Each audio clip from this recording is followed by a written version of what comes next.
لا تجزعي.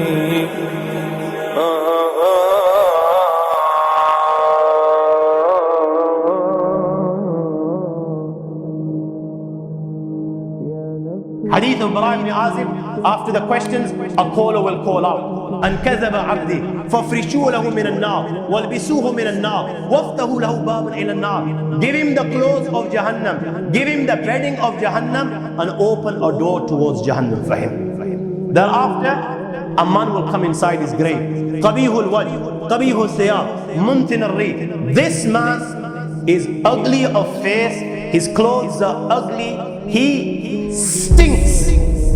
He will come in his grave, and this man will begin to mock. He'll begin to take the mick, and he will say to him, you know what? Abshir, Abshir billadhi yasu'ak. Good news, good news, glad tidings of what? Alladhi yasu'ak. Of that which troubles you, of that which gives you taklif, of that which brings you pain. هذا يومك الذي كنت توعد. And he will ask, and who are you? فَوَجْهُكَ الْوَجْهَ الَّذِي يَجِئُ بِالشَّرِّ. Your face brings bad news. Who are you? He will turn and say to him, أَنَا أَمُلُكَ الْخَبِيثِ. You know the bad deeds that you perform in the dunya?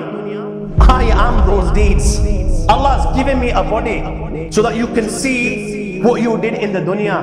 And my friends, when he can see his deeds before him in the form of a body, black body which literally stinks, which black clothing, my friends, he will begin to beg the Almighty Allah. He will now know what's going to happen, my friends, and he will begin to beg the Almighty Allah. Wallah, Rabbi la tuqim as-sa'a, Rabbi la tuqim as-sa'a. Wallah, I beg you, do not bring the final hour. Do not bring the final hour, because he knows that whatever happens thereafter will be 1,000,000 times more severe, and it will keep on increasing and increasing and increasing, and there is no end.